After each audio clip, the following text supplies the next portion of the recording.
আগে থেকে ওখানে বিশাল একটা মাদ্রাসা আছে। তো সেখানে সভাপতি আজকে লাশ সামনে ধান করে কোনো কথা নাই বার্তা নাই, মাইক চালু করেই 40 মিনিট আগে বক্তব্য শুরু করে দিয়েছে একটা হুজুর।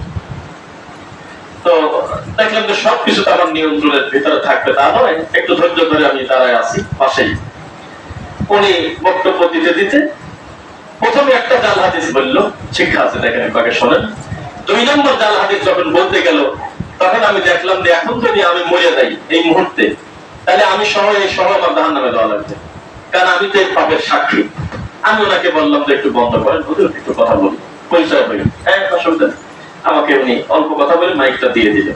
তাই বললাম যে আলেমরা যদি সহজে ভুল সংশোধন করে নেয়, এটা কি জাতির জন্য ভালো না খারাপ? আস্তে করে উনি স্বীকার করলে ভালো। তাই বললাম যে আপনি উত্তর পাড়া মসজিদের ইমাম, আমি দক্ষিণ পাড়া মসজিদের ইমাম। আপনি শত মানুষের ভিতরেও যদি আমাকে বলেন যে হুজুর আপনার এই জিনিসটা একটু হাদিসটা সঠিক নয়, তা আমার কি করা উচিত? তো বলে মেনে নেওয়া উচিত। তখন আমি বললাম আপনি রাগ করবেন না, আপনি যে কথাটা বলেছেন এটা জয়ীফ না, এটা একটা মানুষের তৈরি করা জাল হাদিস। আপনি যে বললেন যে মায়ের দিকে তাকালে কবুল হজের নেকি, নবীর এই কথা বলার পর সাহাবায়ে কেরাম বললেন আল্লাহ নবী আমি যদি একাধিকবার তাকাই, তখন নাকি আল্লাহ নবী বলছে আরে তুমি 1000 বার তাকালে 1000 বার কবুল হজের নেকি। এর সাথে আরো কিছু ডালপালা মিক্স করে উনি প্রায় 7-8 মিনিট সময় কাটালেন। তখন আমি বললাম যে এটা অন্যায়, এটা বলবেন না, এটা জাল হাদিস।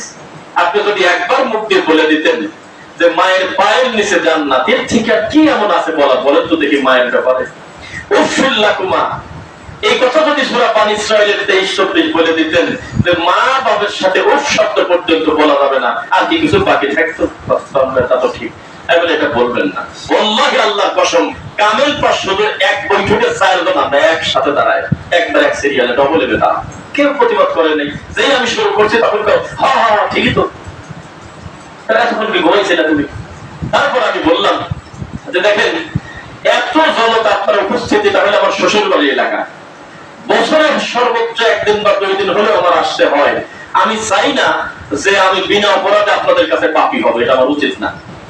তবে আমি এখন যে কার্যক্রম করতে যাচ্ছি তাতে আপনারা একটু পরেই চায়ের দোকানে গালাগালি করবেন। আমার এতদিন ছিলাম আমি একটা আদর্শ জামাই, আমার শ্বশুরকে আপনারা ভালোবেসেছেন, 2টা জামাই আলেম বা মাদ্রাসার দায়িত্বশীল। সেই কি আমি বললাম যে এই মাইয়াতে জানাজায় আমি সূরা ফাতিহা পড়ব, এই পদ্ধতিটা শিখিয়েছে সাহাবায়ে কেরাম, তারা শিখছে মুহাম্মদ সাল্লাল্লাহু আলাইহি ওয়াসাল্লামের কাছ থেকে, আমি সানা করব না। তারপরে বললাম যে জানাজার সালাতের পরে আমি কোন মোনাজাত বা এই ধরনের কাজ আমি করব না। লাশ দাফন করার সময় আমি মরামাটি দেওয়ার দোয়া মনে করে মিনহা খলাকনাকুম আমি পড়ব না। মরামাটি দেওয়ার শেষে আমি বলবো আল্লাহুম্মা গফির লাহু ওয়া সাব্বিতহু, এই কথা বলে আমি চলে যাব। এখন আপনি কি করবেন বলেন? আর যদি প্রতিবাদ করতে চান তাহলে এখন এই বৈঠকে হুজুরদের করতে হবে, আপনার না, আপনি তো কিছু বোঝেন না। তো আমি বললাম যে একটা আশ্চর্য ম্যাজিক দেখাই আপনাদের।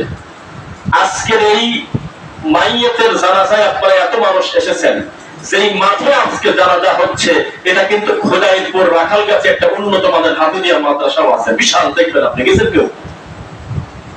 রাখালগাছি খোদাইপুর নাজিরপুর পার হয়ে বিশাল বড় মাদ্রাসা। আমি যদি ভুল না করি কয়েকশো বাচ্চা ওখানে হাফেজ কোরআন পড়ে, অনেক বিশাল এরিয়া, কয়েকশো বিঘা মেইন রাস্তার সাথে। আমি বললাম যে আজকের এই দিনে এই বৈঠকে যদি এই মাদ্রাসার প্রিন্সিপাল থাকতো, আমি জানি না যে আছে, পরে শুনলাম ধনী ছিল কিছু কথা বলে নেই, যদি থাকতো তার উদ্দেশ্যে আমি বলতাম, উনি আমার কথা প্রতিবাদ করতেন না। আপনারা আমাকে বলেন এই মরা মানুষের উদ্দেশ্য করে আপনারা কি খতম করান? হ্যাঁ করি তো। সবাই খুব আত্মতৃপ্তি নিয়ে বলতেছে আমরা মিস করি না, অবশ্যই আমরা যাই, আমরা এত খারাপ না, আমরা মাইয়াত মারা গেলে আমরা অবশ্যই সেখানে হাফেজে কোরআন গিয়ে আমরা কোরআন তেলাওয়াত করি। তখন আমি বললাম যে কিয়ামত পর্যন্ত কোরআন তেলাওয়াত করলে এই মরা মানুষের 1 টাকার কল্যাণ হবে এমন কথা কোরআন হাদিসে নাই। আর এতদিন শুনছেন যে পড়ছে তার লাভ, ওই উদ্দেশ্যে যে পড়বে তারও ক্ষতি। একা পড়লে সেটার লাভ আছে, কিন্তু মরা মানুষের কাছে গিয়ে পড়লে 2 জনেরই লস। কিন্তু আমরা অনেকে আবেগে বলি যে পড়ে তার লাভ, এখানে লাভ হলো কিভাবে? কিভাবে লাভ হলো আমাকে একটু বলেন। আপনার পদ্ধতিটাই তো খারাপ, ওই পদ্ধতি তো যেতে বলে নেই। এখন মন চাচ্ছে কোরআন পড়েন, হাঁটতে পড়েন, বসতে পড়েন, চলতে পড়েন, বাড়িতে পড়েন, সালাতে পড়েন, সেজদায় পড়েন, রুকুতে পড়েন, যে কোনো সময় পড়েন। মান করা আল কোরআন বিল হারফি ফালাহু আশরু আমসালিহা, প্রত্যেক হরফে 10 নেকি। কিন্তু মৃত মানুষের কাছে গিয়ে যখন আমি পড়া শুরু করলাম, উনি একাও ক্ষতিগ্রস্ত, আমিও ক্ষতিগ্রস্ত, লাভ হইল না। তো এই কথা বলার পর পরিস্থিতি কত জটিল হলে তা আমি আপনাকে বোঝাতে পারবো না। তবে কেউ প্রতিবাদ নেই, সবাই সবার দিকে তাকায়, ঘুরে ফেরে। আমি বললাম যে একটা আশ্চর্য ম্যাজিক দেখাবো, আমি রফিক বে সাইদার চলে যাবো, উনি আমাকে ওসিয়ত না করলে আমি আসতাম না, কোশ্চেন কালো আমি আসতাম না, কারণ এখানে আসতে শরীর আমাকে বাধ্য করে নেই। তখন আমি বললাম যে দেখেন, আজকের এই বৈঠকে একটা আশ্চর্য কথা, আমি প্রায় 11টা নতুন কথা বলছি, যে নতুন কথাটা আপনাদের কাছে নতুন। তো হ্যাঁ ঠিক, 11 সেকেন্ডের জন্য একটা আলেম প্রতিবাদ করতেছে না, কারণটা কি? এটা চলেই তো এটা করে মাটির দিকে তাকায় আছে, ওয়াল্লাহি আল্লাহর কসম একটা হুজুর মাথা তোলার সুযোগ পাইনি। আমার ধারণা কোন সময় চলতে পারে, আল্লাহ তুমি গায়েবের মালিক, তুমি জানো, আমি জানি না, আমার ধারণা তোলে নেই। আমি বললাম যে হুজুর আপনারা স্বীকার করতেছেন যে মারা যাওয়ার সাথে সাথে আমরা খতম একটা দেই, আর 3 দিনের হিসাবটা আলাদা, সেই হুজুর এখন কিন্তু আমাকে একটাবার বললো না যে এই কাজটা ভালো কাজ, এই যে আমার দলিল আছে, আমার সামনে বলবে না।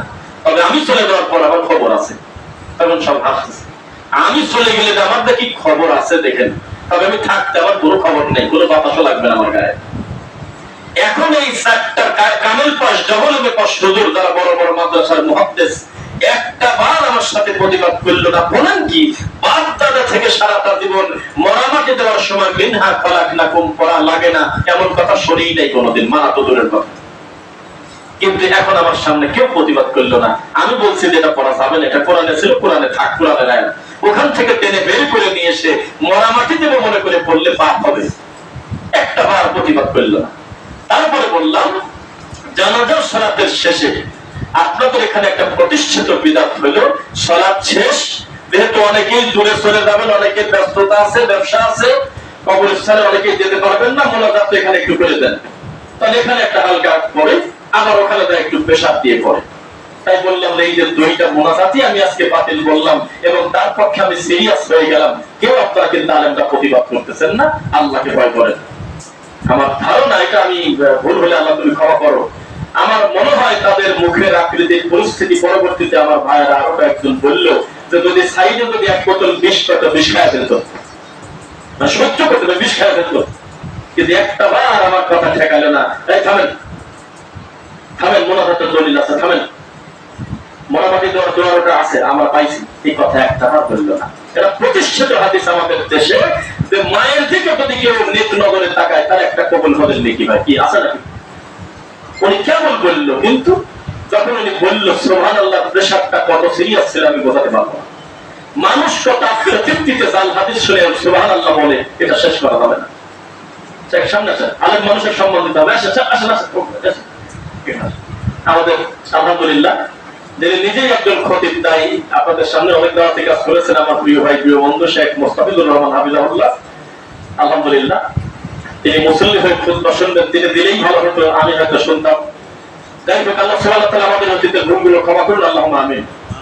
তখন আমি বললাম যে এখন আপনাদের আমার প্রতি সাময়িক রাগ হতে পারে, তবে আমি আমার মরা পর্যন্ত চ্যালেঞ্জ, আমার মস্তিষ্ক যদি বিকৃত না হয়, আমি যদি মাথা যদি উল্টে না হয়, আমার যদি ব্রেন ভালো থাকে, তাহলে আমার কাছে সবচাইতে বড় প্রিয় সে, যার মাধ্যমে মরার আগে আমার একটা ভুল সংশোধন হলো। আমি জানি আমার এই 4টা হুজুর ভাইয়ের খুব খারাপ লাগতেছে, তবে এই 4টা হুজুর ভাইয়ের এই মুহূর্তে আমি সবচেয়ে বড় ভুলটা করলাম, কবরের বড় খাটি পিঠা থেকে বাঁচালাম আমি তাকে, এইভাবে বললাম। এত বিপদে সে পরিষ্কার ছিল, এত মহা বিপদে পরিষ্কার ছিল, মাকাদাহু মিনান নার। এই একটা জাল হাদিস বলার কারণে তওবা না করে বললে তার জাহান্নামে ঘর তৈরি হয়ে আছে, কি করবেন বলুন? এই হুজুর রয়েছে রাখাল গাছি, কিন্তু ঠিক পায় নাই যে জাল হাদিস বলার কারণে জাহান্নামে অলরেডি ঘর তৈরি হয়ে আছে, কি বিপদ। তাহলে আমার মাধ্যমে যদি আমার এই ভাইটার ভুল সংশোধন হয়, আমি তার বন্ধু না শত্রু, সবটা বন্ধু, এটা আমার হয়। এই যে অবস্থা, আমি আপনাকে এটা বোঝাতে চাচ্ছি যে প্রথম ব্যক্তিটাকে ভালো কাজটা শুরু করবে, তা'মুরুনা বিল মারুফ আর তানহাউনা আনিল মুনকার হোক, যেটা হয় হোক, ভালো কাজের আদেশ হোক আর মন্দ কাজের বাধা দেওয়া হোক, এই প্রথম শুরু করার লোকটা আমাদের দেশে নেই। আপনি সুন্দরনগর বাজারে এমনি অপরাধ একটা লোককে দেখবেন, এমনি আপনি জানেন না, একটা লোক জোর করে ধাক্কা দিয়ে বলতেছে এই ধর ধর মার মার, আপনার কিন্তু এই মাথায় চিন্তা নাই উনি কোন কারণে মারতেছে, তারপর আমি জানি না, সেটা পারিবারিক দ্বন্দ্ব মারতে পারে, একটা কিল আপনি দিয়ে বসবেন, সুযোগ পাইছে আমি একটা লাঠি দিয়ে দিই, দেখবেন 5 মিনিট পর তার লাশে খুঁজে পাওয়া যাচ্ছে না। এটা সেই জাতি। অথচ তাহকিক করতে হবে, তদন্ত করতে হবে। আমি যে রাসূলের নামে কথাটা বললাম এটা আসলে রাসূল সাল্লাল্লাহু আলাইহি ওয়াসাল্লামের কি না? তখন তোমার কি বলে আজকে 9টার সময় জানাজা হলো, আজকের কথা বললাম। জানাজার সালাত দিয়ে আমি চলে আসলাম আর কি। পরে একটা সুন্দর প্রস্তাব পাইলাম, এইটা একটা মনের ভালো লাগলো। একটা মসজিদের দায়িত্বশীল বলতেছে এই সেম কথাগুলিকে আপনি আজকে আমাদের মসজিদে যদি জায়গা করে দিই খুতবায় বলতে পারবেন? আমি ভালো লাগে বললাম আপনার প্রস্তাবটা আমার ভালো লাগছে, সুযোগ থাকলে আমি দিতাম, তবে সুযোগ নাই। তবে ইমানের চেতনাটা ভিতরে রাখেন। বলে আমিও আহলে হাদিস কাকে বলে বা কি কাকে বলে কিছুই জানি না, তবে যে কথাগুলি আপনি বললেন সম্ভবত এই কথাগুলি আমার একার না, আমার গোটা সমাজের শোনা উচিত। এভাবেই চলতে শত শত বছর দিন, কেউ প্রতিবাদ করবে না, প্রথম ব্যক্তি লাগবে। একজন লোক মনে করছিল আজকে থেকে 5 বছর আগে সম্ভবত আমি একা মনে হয় এই সুজানগরে আহলে হাদিস, আর মনে হয় কেউ নাই। তারপরে হোয়াটসঅ্যাপ গ্রুপ খুলছে বা ফেসবুক কি একটা পোস্ট আছে, এখন দেখে আরো 2-4 জন পাইল। তারপরে মনে করছে 5 জনের বেশি মনে হয় নাই। এরকম করতে করতে যখন একটা মসজিদের পরিবেশ করছে, এখন তাকে খুতবায় জায়গা দেওয়া যায় না। প্রত্যেকে যার যার জায়গা থেকে, অনেকেই হয়তো আছে তার বিষয়টাকে লালন করে, কিন্তু তাদের প্ল্যাটফর্ম পাচ্ছে না, মন মতো তাদের কথা বলার জায়গা নাই, ঘাপটি বাড়ি বসে আছে। এই প্রথম ব্যক্তিকে, এটা হলে আমার উৎসাহ করা সারা বাংলাদেশে আমার কাজ। 2 নম্বর, এটা এই শব্দ বলা ঠিক হবে কিনা জানি না, একটা পরিবর্তন হয়েছে কথা ঠিক, তবে এটাকে স্বাধীনতা দিবস, বিজয় দিবস, পালনের কোন দিবস এরকম কোন কিছু আমরা এটা মনে করব না। আমরা মনে করবো যে আল্লাহর সিদ্ধান্ত, এখন আমরা মেনে নিলাম। তবে স্বাধীনতা অর্জন করার থেকে স্বাধীনতা রক্ষা করাটা বেশি কঠিন। কেন বললাম একটু খুব ঠান্ডা মাথায় খেয়াল করেন। এই যে আজকের যে দিন, আলেম ওলামার খুশির দিন, সবাই হোয়াটসঅ্যাপে লিখতেছে, ফেসবুকে লিখতেছে আমরা খুশির দিন, আমরা খুব আনন্দে থাকবো। হঠাৎ করে ঢাকা দোহারে আল্লাহর একটা ঘর ভেঙে গেছে, মসজিদ ভেঙে গেছে। যে ভাঙছে সে অবশ্যই শাইখুল হাদিস সবাইতে বোঝেন, মুফতি বড় মাওলানা, তার নেতৃত্বে আল্লাহর একটা ঘর ভেঙে গেছে। ভেঙে দেওয়ার পরে যদিও সমাধান হয়ে গেছে, তো মিডিয়াতে একটা বলি, সেটা হলো আমি আপনাদেরকে বলি, এই বাংলাদেশে আপনি নিজেকে ওইভাবে তৈরি করেন যে সারা পৃথিবীর মানুষ যদি সন্ন্যাসের বেদাতে ঢোকে, আমি একা একা ছাড়বো না ইনশাল্লাহ, এই লোক তৈরি হন। এইরকম যদি থাকেন তাহলে কাজ আছে। মুনাফিকি মার্কা কথা বাদ দিয়ে দেন। আমাকে একটা লোক বলতেছে যে এইবার যাস সন্ধ্যাগা, তোরা হলেও দেওবন্দীদের বিরোধিতা করিস বেটা, এখন তো আমরা ক্ষমতা পাওয়া যাচ্ছে, সেই আমাদের মামুনুল হক সাহেবটা আগেই ঢুকে গেছে, হলো একেবারে কাছাকাছি চলে গেছে। তখন আমি তাকে বললাম, সেদিন মুখ খুলবে সেদিন বিপদে পড়ে যাবে। কোনদিন যদি বিনা অপরাধে আহলুল হাদিসদের ব্যাপারে একটা কটু কথা বলো, তাহলে আমরা তোমাদের বলবো এই দেশের কবি মাথায় দিয়ে সর্বপ্রথম রক্ত বিক্রি তোমরা করছো। 13 সালের রক্ত বিক্রি করে 18 সালে মা বানাইছিলে তোমরা, তোমাদের মা হারা হয়ে গেলে তোমরা, তোমরাই বলে সবচেয়ে বড় আফসোস করার কথা। আমরা অফিসিয়াল আওয়ামী লীগও না, বিএনপিও না, সারাটা জীবন আমরা সৎ কাজের আদেশ এবং অসৎ কাজের নিষেধ করে থাকি ইনশাআল্লাহ। আগেও যে গতিতে কথা বলেছি, এখনো সেই গতিতেই কথা বলবো ইনশাআল্লাহ। কেন আমরা চাই সংশোধন হয়ে যায়, অমরকে পিটায় আপনাকে চেষ্টা করতে হবে, এই নীতি আমাদের আল্লাহ রাসূল শেখায় নেই। মানুষটা সংশোধন হয়ে যায়, কথা কি বলতেছেন? এই নীতি আমাদের আগেও ছিল, এখনো ছিল।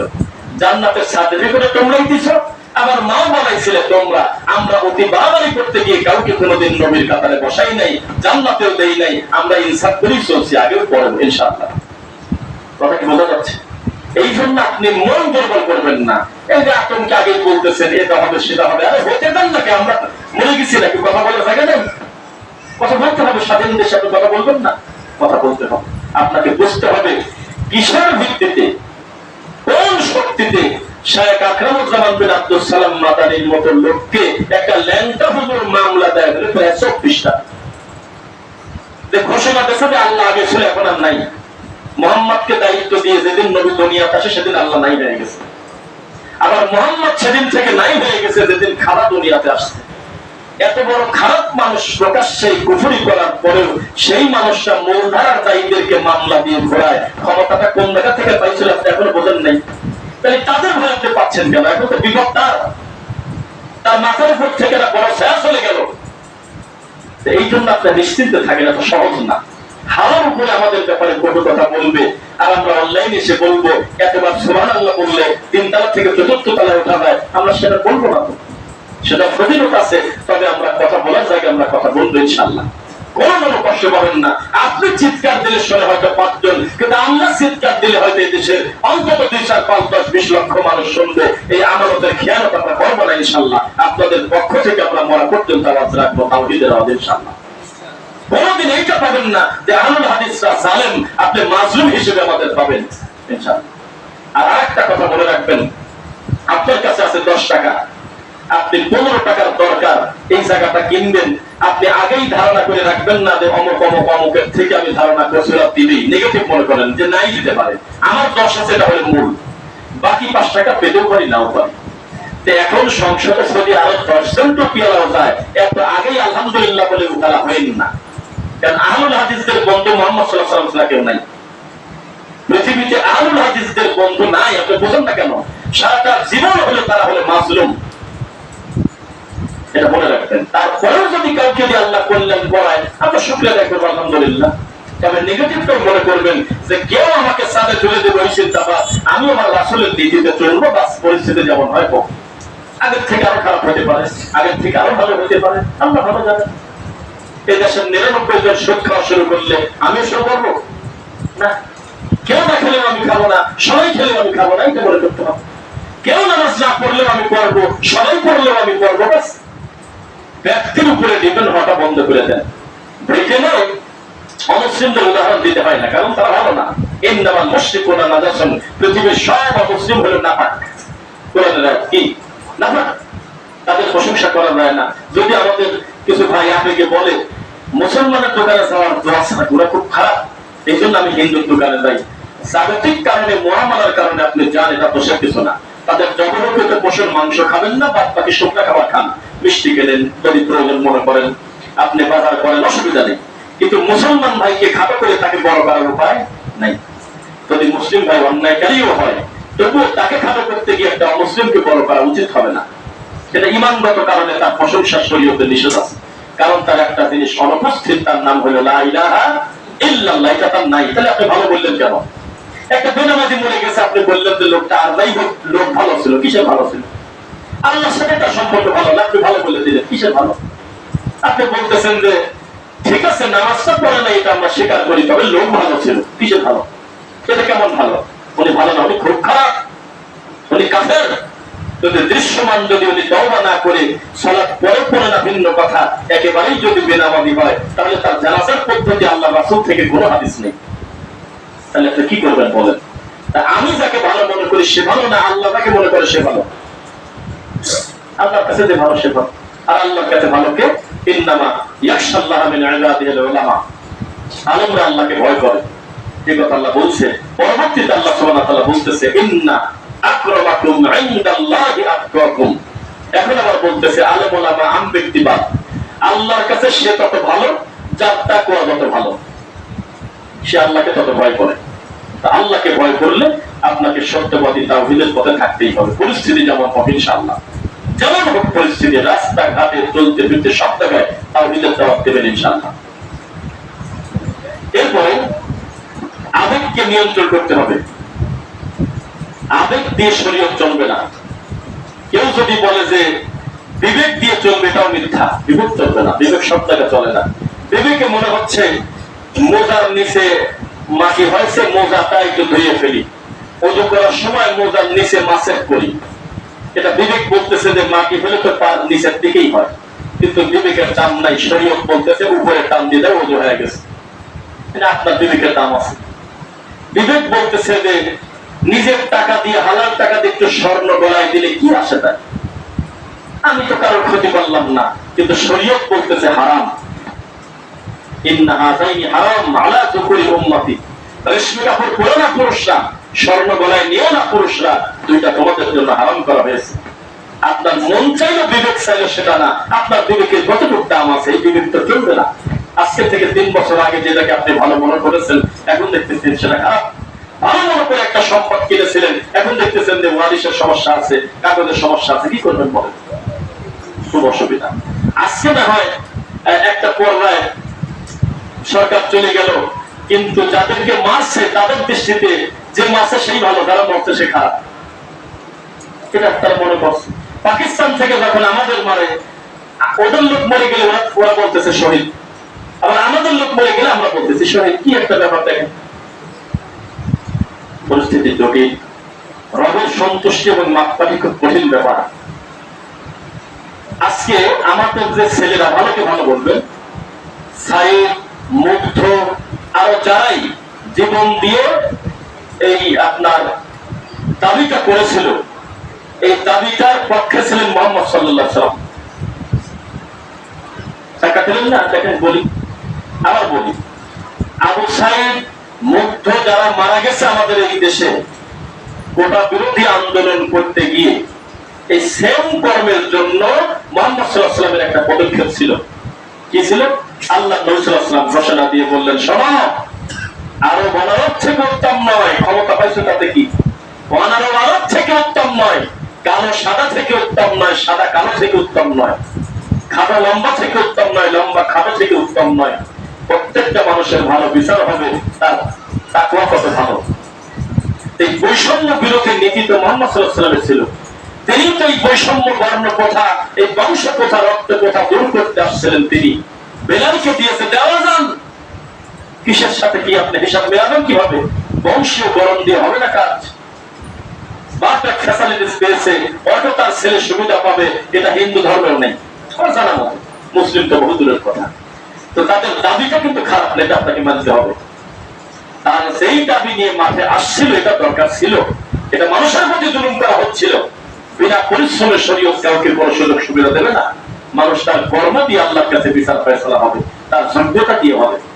এটা তো এই নীতি থাকার কারণেই আজকে হুজুর রাজপথে পীরের ছেলে পীর, ডাক্তারের ছেলেকে দেখায়, হুজুরের ছেলে নামাজ পড়ে না, কিন্তু পীরের ছেলে অত পীর। যদি প্রতিবন্ধী হয় আরো ভালো, আরো বাইরে যাওয়া লাগতেছে না, বসে থাকবি, খানকার টাকা আরো দিয়ে আসা যায়। এই সিস্টেমটাকে আছে শরীয়তে। এই নীতির বিরুদ্ধেই আমাদের এই সোনার ছেলেরা নামছিল, যেটা মুহাম্মদ সাল্লাল্লাহু আলাইহি ওয়াসাল্লামের একটা আদর্শ ছিল। বৈষম্য নীতি রেখো না, আর মূর্তি ভেঙে দাও, ছবি মূর্তি রেখো না, এগুলোই একটা সময় পূজার দিকে মানুষকে ধাবিত করে, এগুলো রাখা যাবে। তো বিষয় হলো, চাইলে সব সত্য হয়তো আলেম ওলামা বলে নাই বা বলতে পারে নাই বা তাদের জায়গা থেকে, তবে আপনি কিছু মনে করেন না। ছবি মূর্তির ব্যাপারে, মূর্তির ব্যাপারে আহলুল হাদিস আলেমদের থেকে এত কড়া বক্তব্য ওই সরকারের সময় কেউ দেয়নি। আপনি খুঁজে নেন, আপনি কত বড় মুজাহিদ, আপনাকে আমি তা চিনি। আপনি হলো এমন মুজাহিদ, মসজিদ ভেঙে দিয়েছেন, এমন মুজাহিদ আল্লাহ রাসূলের সুন্নাহর বিরোধিতা করতে গিয়ে 10টা ইমানদারের মারামার মাথা ফাটাই দিয়েছেন। এইটা আপনার ভিতরে ছিল দোষ, কিন্তু সুন্নাতের যে পাওয়ার, তাওহীদের যে পাওয়ার, এটা আওয়ামী লীগ, বিএনপি, জামাত বড় কথা না। পৃথিবীতে যে যখনই ক্ষমতায় এসেছে, আহলুল হাদিসরা শিরকের বিরুদ্ধে সারাটা জীবনই ছিল, সারাটা জীবন ছিল, কখনো তার ছাড় দেয়নি। শেখ আব্দুর রাজ্জাক ইউসুফ আবিদাহুল্লাহ, কত কঠিন পরিস্থিতি, কে কোন জায়গায় আছে, কে কোন দায়িত্বে, মাথায় নেই। এই একই কথা, মূর্তি ভেঙে দাও, ছবি মূর্তি রাখা যাবে না, কবর উঁচু করা যাবে না। কার কবর সেটা মুক্তিযোদ্ধা কবর নাকি আর কিসের কবর, এই কথাই নেই, বরং আরো সিরিয়াস করে বলছে এগুলো রাখা যাবে না।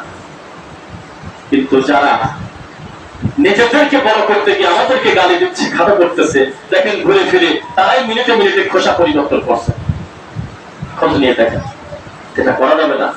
সারাটা জীবন একই গতিতে থাকতে হবে, তাহলে মানুষের কাছে অপমানিত হতে হবে না। মুহাম্মদুর রাসূলুল্লাহ সাল্লাল্লাহু আলাইহি ওয়াসাল্লাম তার জামাতা আলী রাদিয়াল্লাহু আনহুকে বলেছে, তুমি কোন উঁচু কবর ছাড়বে না, কোন ছবি মূর্তি ছাড়বে না। আমাদের এই দেশে কোন মূর্তি থাকবে না, এটা জানতো ইনশাআল্লাহ। কোন ভাস্কর্য, সেটা রবি ঠাকুরের হোক আর লালন ফকিরের হোক, এইটা বলা এক লজ্জা, লালনের আবার পূজা করা হয় আমাদের দেশে। অথচ সে মুসলিম তো দূরের কথা, ও কোনো ধর্মেরই না। সারাটা জীবন নিজেই বলছে লালন কিরাতে সংসারে আমি তো বুঝিনি, তো বোঝে না সে কি মানুষ না, কেনা ও নিজেই জানে না যে আমি হিন্দু আর মুসলিম। ও বলতেছে কে পঞ্চি আর কে বাস, কে মুরগি আর কে ডিম, সবই তো একই, সেটা তার কথা। এই সমস্ত নোংরা লোকের নামে আমাদের দেশে বিরোধ হয়, আমাদের দেশে আপনার কি বলে স্থাপনা তৈরি হয়। লজ্জা করো, এটা খারাপ, এটা অবশ্যই ভেঙে ফেলতে হবে। এটা রাষ্ট্রদ্রোহী কথা নয়, এটা নবী সাল্লাল্লাহু আলাইহি ওয়াসাল্লামের নীতি, আদর্শ। তো দিন কাকে দিয়ে আল্লাহ বিজয় করাবেন, কাকে দিয়ে ভালো কাজ করাবেন তা আমরা জানি না, তবে আমরা আমাদের শাসকের জন্য দোয়া করবো, কল্যাণকামী হবো ইনশাআল্লাহ। আর যদি তাদের কোনো মন্দ কর্মের কারণে যদি প্রতি মিনিটে আমি যদি রাস্তায় দাঁড়াই, তখন আরো অন্যায় করার জন্য আরো বিগড়ে যায়। এখন আপনার দৃষ্টিতে মানে সাবেক প্রধানমন্ত্রী কিন্তু গত মাসে খারাপ, তা কিন্তু না, 15 বছরই খারাপ আপনার দৃষ্টিতে। তো 15 বছর আগে আপনি কি করলেন বলেন? একদিনে কি চাইলে আপনি তাকে নামাতে পারছেন? একটা পর্যায়ে, একটা পরিস্থিতিতে পর্যায়ে গিয়ে এই অবস্থা আসছে।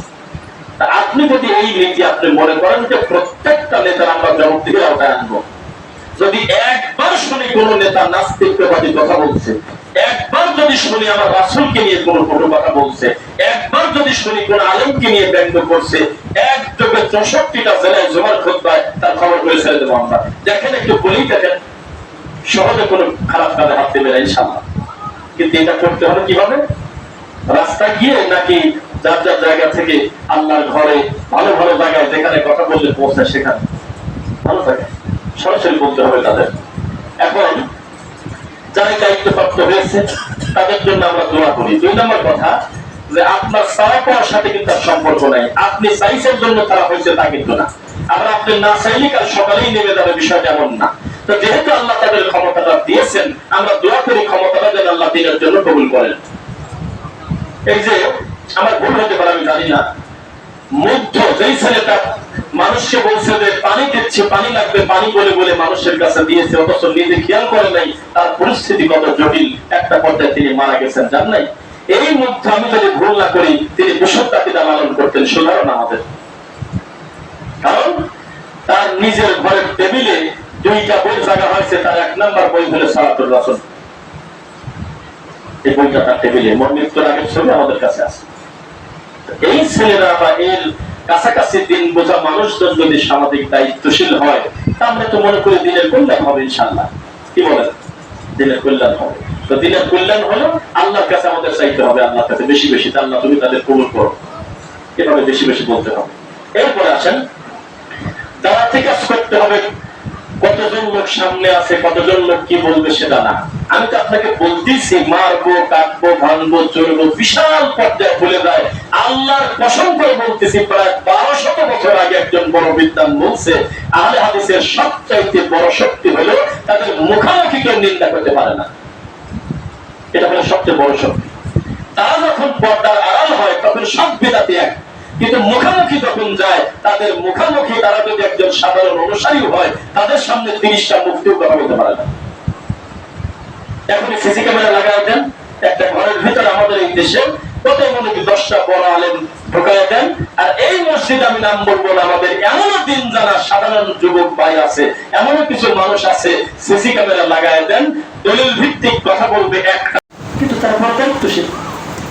এটা আহলুল হাদিসের একটা বড় পাওয়ার, যে তাদের সবচেয়ে বড় অস্ত্র হলো দলিল, সবচাইতে বড় তাদের ক্ষমতা হলো আল্লাহর রাসূলের সুন্নাহ ইনশাআল্লাহ। সেজন্য ডক্টর রাসূলুল্লাহ গালিব স্যার মনে হয় কয়েকটা সুন্দরটা লিখছে যে একটা মসজিদ ভাঙবে, আল্লাহর পরিকল্পনায় এই দেশে 10টা তৈরি হয়ে যাবে ইনশাআল্লাহ।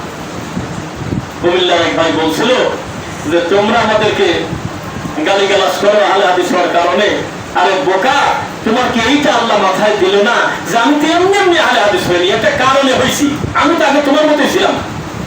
তুমি এইটা কেন বোঝো না যে আহলে হাদিস এমনি এমনি হওয়া যায় না, এমনি এমনি কেউ হয় না, পড়াশোনা করে সেজন্য হয়, কিছু না কিছু ব্যতিক্রমের কারণে সে হয়। বহু ত্যাগ তিতিক্ষা করে হোক, বহু বিদাত করার কারণে অপমানিত হয়ে হোক, কোনো না কোনো কারণে পড়াশোনা করে তারপর হয় আহলে হাদিস, আর কিছু না করে হয় মাযহাবী। জি, আমি পুরাতন কথা আবার বলি, এখন আজকের এই দিনে এখন আপনি যদি ওই মাঝবন্দারিতে চলে যান, যাদের বাদ্যযন্ত্র বাজিয়ে মরা মানুষকে কবর দেওয়াটাও একটা ধর্ম, নাউযুবিল্লাহ মিন যালিক, সেখানে গিয়ে যদি বলেন যে তোমরা কোন মাযহাবের, আল্লাহর কসম তারা বলবে হানাফি মাযহাবের, বলবেই। তুমি কি লামাযহাবী? আরে না, আমার মাযহাব আছে, এই কথা বলবে। এই মুহূর্তে এখন যদি আপনি আক্রোশে চলে যান, যারা বলতেছে কোরবানি তুমি বাড়িতে দিলে কতটুক নেকি পাও, ইব্রাহিম নবীর একটা গোপন সুন্নাত আছে, কুরবানির টাইমে গরুটা আপনার দরবারে নিয়ে আসো ফরিদপুরে। এই লোকের কাছেও যদি গিয়ে বলেন যে আপনার কি লামাযহাবী, বলে কি বলো, আমি হলো হানাফি মাযহাবের। রাজারবাগ, কুতুববাগ, দেওয়ানবাগ প্রকাশ্য যারা কুফরি প্রচার করে, তাদের কাছেও গিয়ে যদি বলেন যে ভাই আপনি কি লামাযহাবী, বলবে না না, মাথা খারাপ নাকি, আমি হানাফি মাযহাবের। আপনি একটা প্রশ্ন করলে উত্তর দেন, এগুলোকে লেখাপড়া জানা মাঝাবি না এমনি মাঝাবি? কিছুই জানা আন্দাজে চলতেছে। লেনটা কাপড়ই পড়ে না, সেও মানি ফেলবেন, তা বলবেন আমি আহলে হাদিস, না খালি মনে লাগে বলে আমি তো হানাফি ছিলাম, মাল লেখা আমার তো লোক বেশি। মানে কি এই লোক এইগুলো রেখে গেছি ইমাম আবু হানিফা রাহিমাহুল্লাহ। তার মানে আপনাকে এটা প্রমাণ করলাম, পড়াশোনা করে হয় আহলে হাদিস, কিছু না করে হয় মাযহাবী। বাস কথা শেষ। যদি বলেন আমি সন্ধ্যা পর্যন্ত এখানে আমি অপেক্ষা করি, আপনি আমাকে ওই পরিবেশটা করে দেন, আর যারা আমাদের এই রক্ত দিয়ে যারা আমাদের এই সুন্দর প্রতিষ্ঠানের ব্যাপারে কটু কথা বলেছিল, অপচেষ্টা করেছিল, তারা তাদের আমাদের সামনে নিয়ে আসেন। আমাদের মুখে নবীর সুন্নাহর 10টা মিনিটের বক্তব্যের জবাব মরা পর্যন্ত দিতে পারবে না, অথচ তারা 20 মিনিট বক্তব্য দেবে, সর্বনিম্ন 3টা জাল হাদিস থাকবেই। এটা তাদের গতি দেখে বললাম আমি। ঠিক ইসলামে পড়ার না এটা? আপনি কোনদিন কল্পনা করছিলেন এতগুলো দিন যারা মানুষ একসঙ্গে সালাত আদায় করবেন, এটা আপনার মাথায় ছিল? আল্লাহ করে দিচ্ছে। এর থেকে বড় মসজিদ করবেন, তাও দেখবেন যে মাইকে বলতে হবে একটু বেঁচে তারা লোক এখন একটু কি করা যাবে, লোক বেশি। ইনশাআল্লাহ কখনো মনে কষ্ট নেবেন না। এত নির্যাতন এত কিছু হওয়ার পরেও এগুলি ব্যক্তিগত হয়ে যায় কিনা আমি সবচাইতে বেশি ভয় করি, এই ব্যাপারটা এড়িয়ে চলি। তবে এটা হবে না আত্মপ্রচারণামূলক। আমি কয়েকদিন আগে গণভবনে গিয়েছিলাম, দেখছেন ছবি, সংসদ ভবনে সব জায়গায় গিয়েছিলাম আর কি করতে, যে আমাদের ছাত্র ভাইদের কাছাকাছি যাই, তো দেখি তারা তাদের সাথে কথা বলি বা কি অবস্থা। আল্লাহর কসম করে বলতেছি, যেই যে ছাত্রদের সাথে আমার দেখা, আমি পুরো দিন থাকার ভিতরে প্রায় 70% উপরে ছাত্র আলাদা করে বলতে হয় না যে আমি অমুক ঠিক পেয়ে গেছে দেখি। তা আমাকে ঠিক পাওয়া মানে আমাকে তো বুঝলাম না, আমি তখন মাথায় নিয়েছি আহলে হাদিসের বিষয়টা। তাহলে ছেলেগুলো মনে হয় সঠিক দিন চর্চা করে। এই শিক্ষিত ছেলেরা সম্ভবত বেদাতির বক্তব্য শোনে না, তা আমাকে ছেলে কিভাবে তাছাড়া ঢুকতে দেবে না, বলতেছে 10টা 20 বন্ধ করে দিছি, ওই সিয়ার টিয়ার পুরাতন জিনিস সব নিয়ে নিয়ে চলে যায়, ঝামেলা হয়। আমাদের ছেলেরা স্বেচ্ছাসেবকরা সুন্দর করে পরিষ্কার করতেছে, দেখছেন আপনার ভিডিওতে, ওগুলো আবার ফেরত দিয়ে সাজায় রাখতেছে।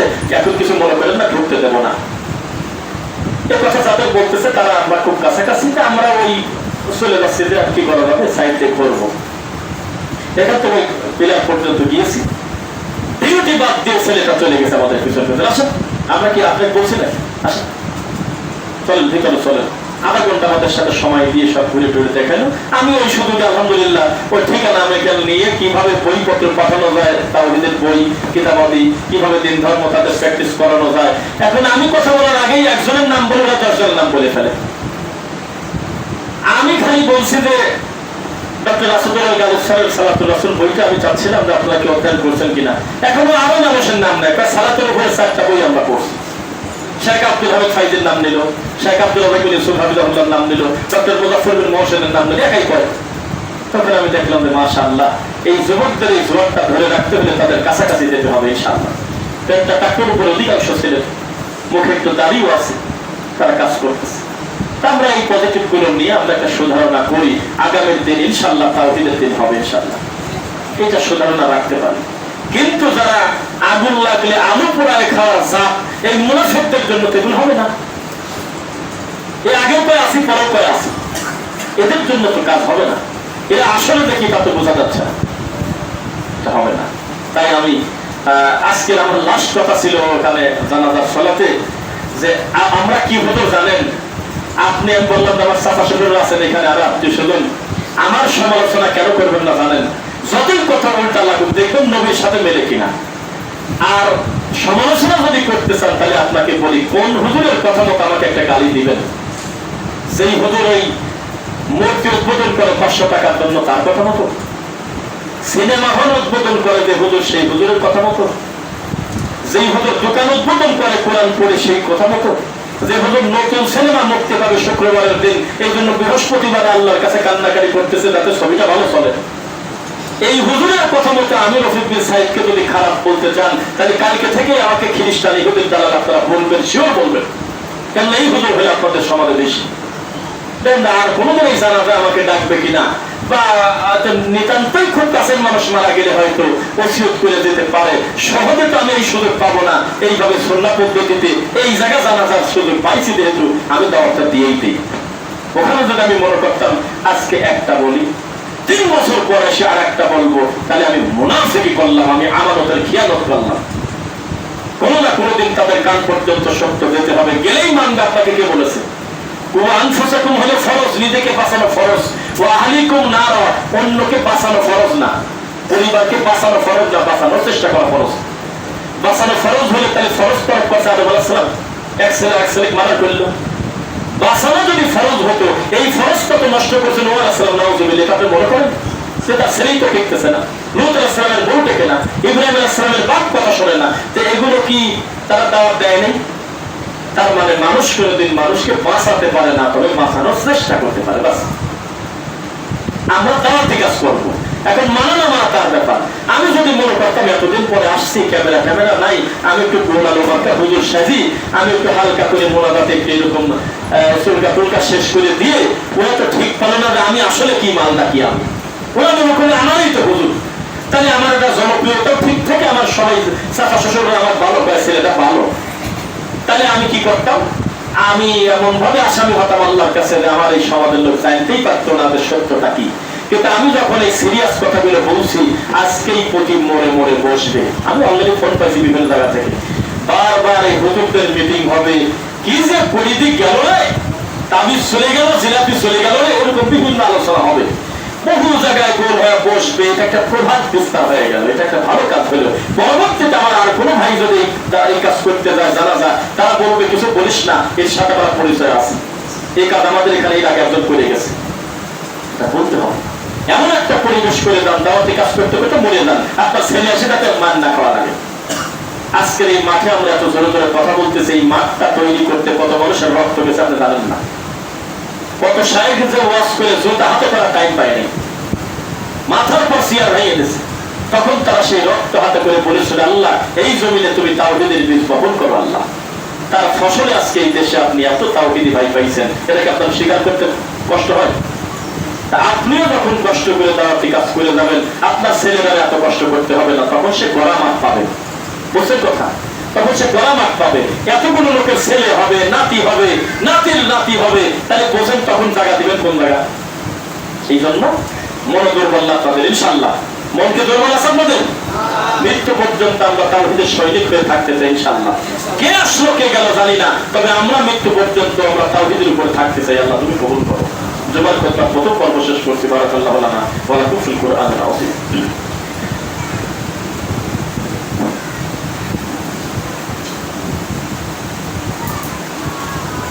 আলহামদুলিল্লাহ। ربنا اغفر لنا ولإخواننا الذين سبقونا بالإيمان ولا تجعل في قلوبنا غلا للذين آمنوا ربنا إنك رؤوف رحيم رب ارحمهما كما ربياني صغيرا فإن خير الحديث كتاب الله وخير الهدى هدى محمد صلى الله عليه وسلم وشر الأمور محدثاتها كل محدثة بدعة وكل بدعة ضلالة وكل ضلالة في النار الحمد لله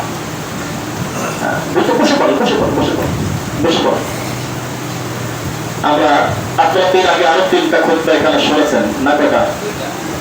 এটা কি 3 নাম্বার না 4 নাম্বার? 3 নাম্বার।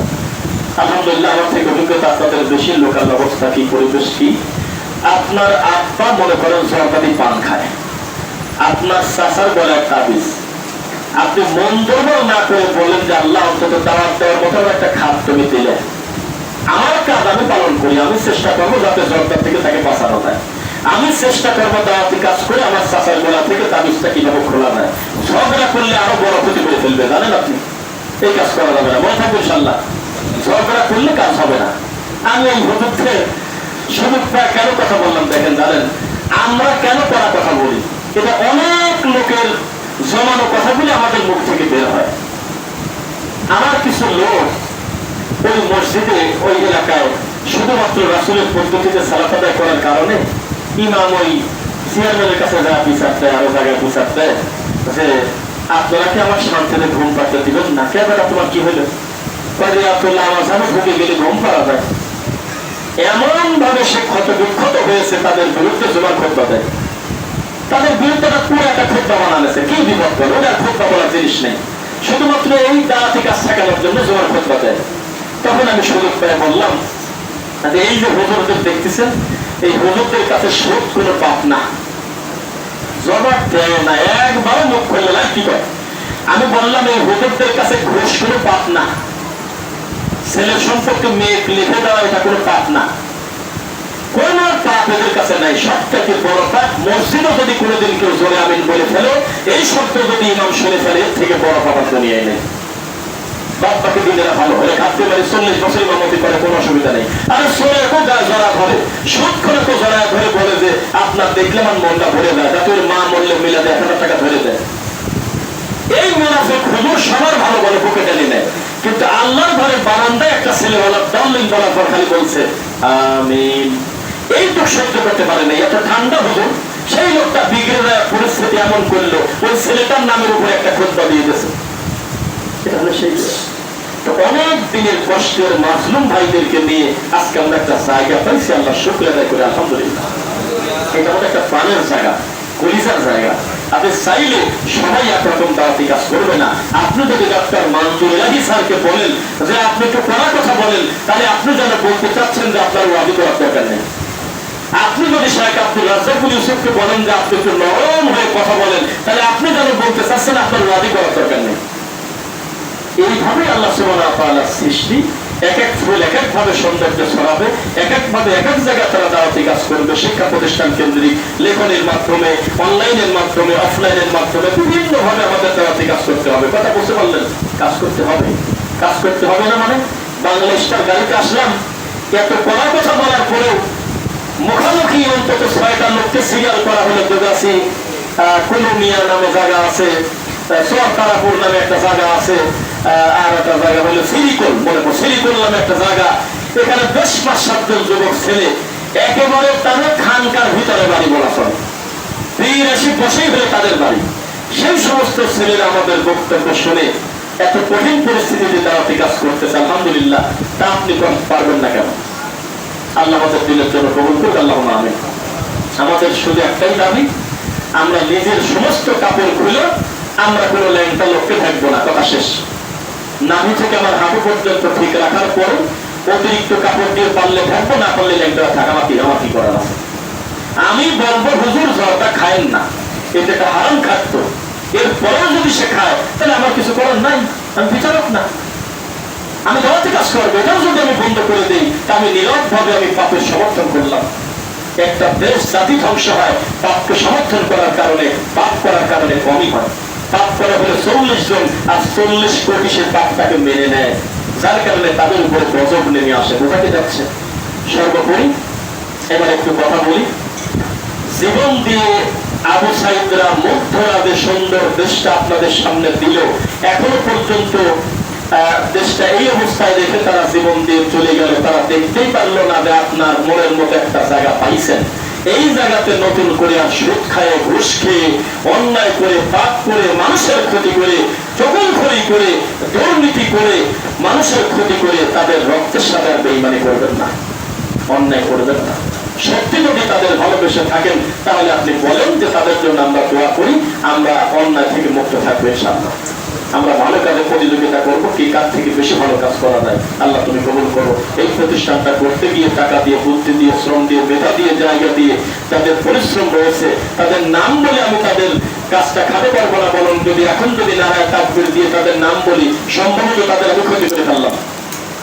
2 টাকা থেকে শুরু করে 5 কাঠা জায়গা, 2 কাঠা জায়গা যে যেভাবে দিয়েছে, আল্লাহ তুমি তাকে কবুল করো।